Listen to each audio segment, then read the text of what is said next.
केंद्र सरकार ने देश भर के शिक्षा मंत्रियों के साथ बैठक बुलाई।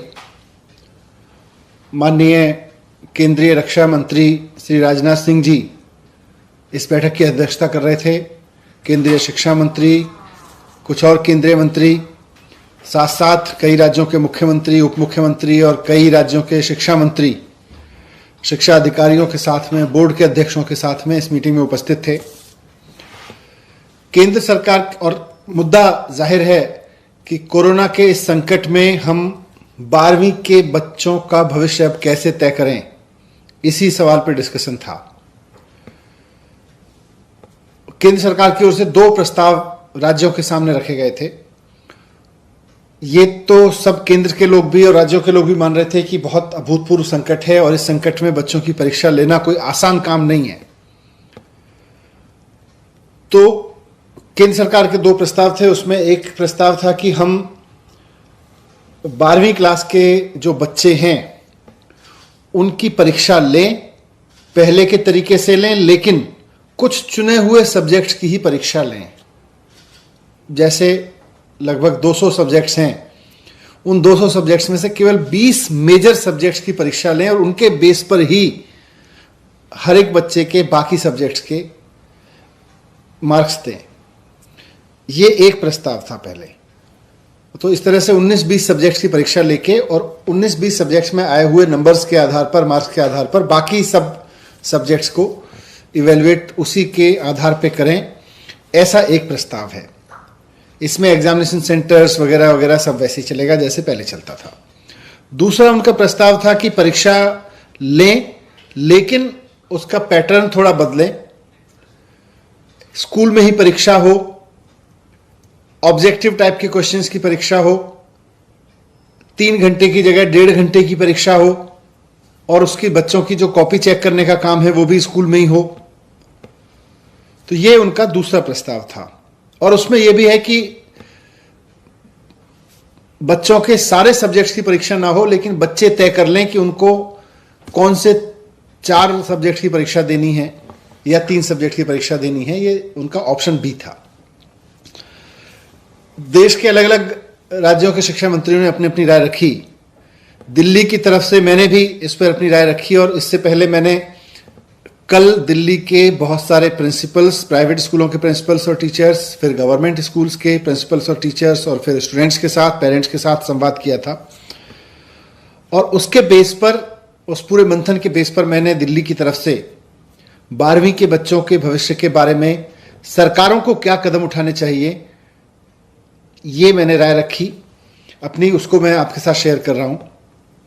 पूरे देश में इस वक्त करीब 1.5 करोड़ बच्चे हैं जो 12वीं क्लास में पढ़ रहे हैं।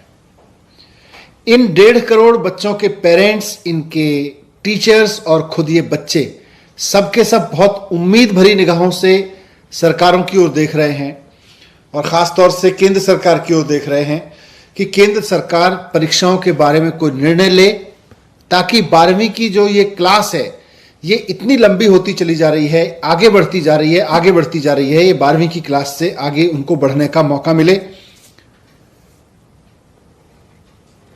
एक ऐसे समय में ये सब बात हो रही है, आज जो चर्चा हुई, जब हमारे पास रोजाना 2.5 लाख केस आ रहे हैं पूरे देश में, लगभग इस समय भी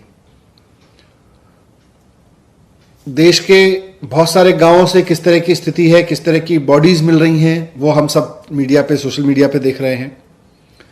हमारे सामने बार बार ये बात भी आ रही है कि तीसरी वेव भी आ सकती है और ये बात बार बार कही जा रही है अलग अलग सेक्टर से कि तीसरी वेव अगर आती है तो बच्चों को सबसे ज्यादा नुकसान पहुंचाएगी तीसरी वेव। ऐसे में दिल्ली सरकार का मानना है, मुख्यमंत्री अरविंद केजरीवाल जी ने भी मुझको कहा कि ये प्रस्ताव केंद्र सरकार के सामने रखा जाए कि बच्चों की सेहत से, बच्चों की सुरक्षा से खिलवाड़ करके हमें परीक्षा पूरा करने का शौक नहीं पूरा करना चाहिए। शिक्षण संस्थाएं, शिक्षा व्यवस्था अपनी एक अलग कंपल्सन रखती है। शिक्षा व्यवस्था कहती है कि परीक्षा होनी चाहिए, बोर्ड कहता है, बोर्ड की परंपराएं कहती हैं कि परीक्षाएं होनी चाहिए। शिक्षा की जो हमारे अभी तक की प्रैक्टिस रही है और शिक्षा की जो अभी तक हमारी समझ रही है वो कहती है कि पहले पढ़ाओ, फिर बच्चे की परीक्षा लो, उसके बाद में बच्चे को पास या फेल करो। लेकिन ये सब आइडियल वर्ल्ड की दुनिया है।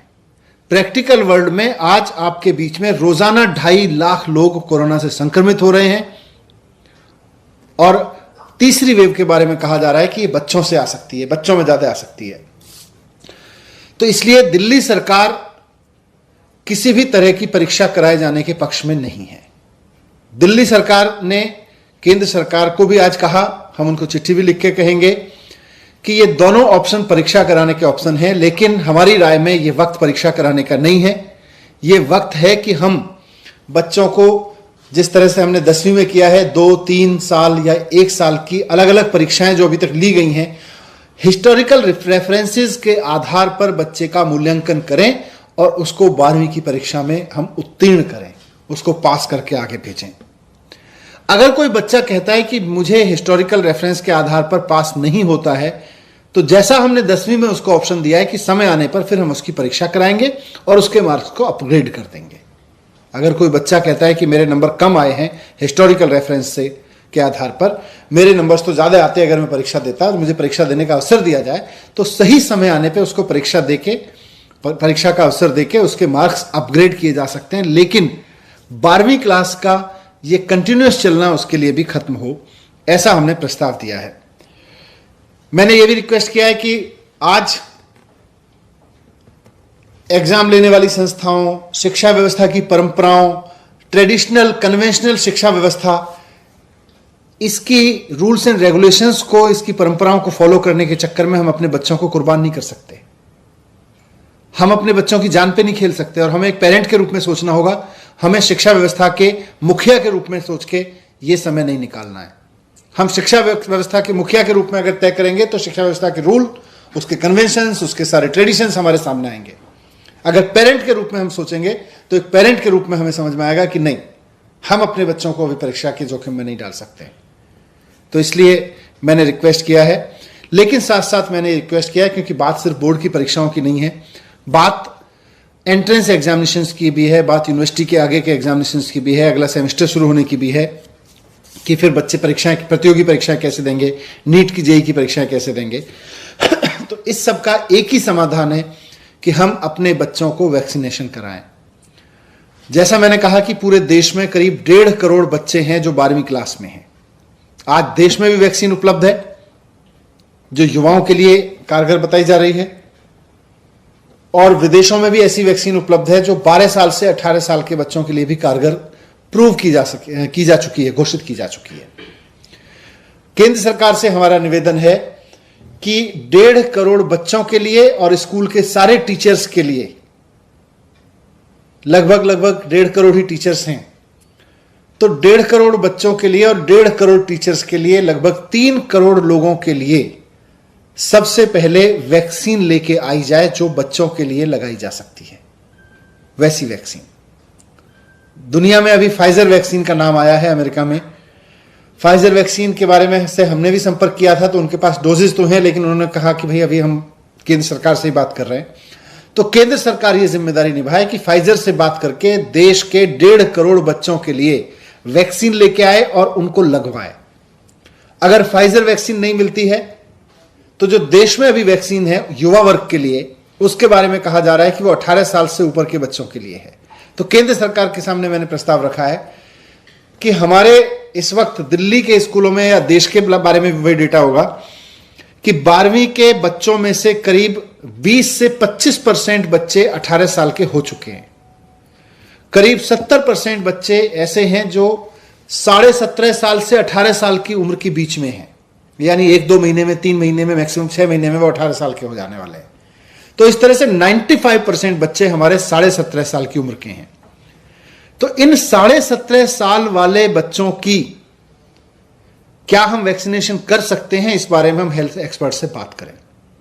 अगर देश में 18 साल के युवा के लिए जो वैक्सीन उपलब्ध है, क्या वो वैक्सीन 17.5 साल के बच्चे के लिए भी कारगर है, ये बात हमें हेल्थ एक्सपर्ट बता सकते हैं, वैक्सीन की कंपनियां बता सकती हैं, उनके लिए जो टेस्टिंग की गई है, ट्रायल्स किए गए हैं, उससे हमारे पास आ सकती है।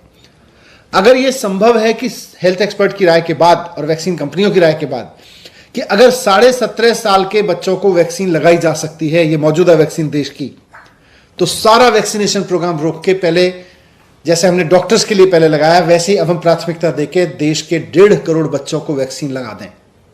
वैक्सीन स्कूलों को उपलब्ध करा दें, स्कूल आसपास से नर्सेज लेके, डॉक्टर्स लेके तुरंत हफ्ते भर में ये वैक्सीनेशन करा सकते हैं। दिल्ली सरकार को अगर आज हमें 1.5 करोड़ बच्चों के लिए अप्रूव्ड वैक्सीन मिल जाए, जो 17.5 साल से बच्चों के 12वीं क्लास के बच्चों को हम लगा सकते हैं, तो हम 2 दिन में दिल्ली के 12वीं क्लास के सारे बच्चों को वैक्सीन लगा देंगे।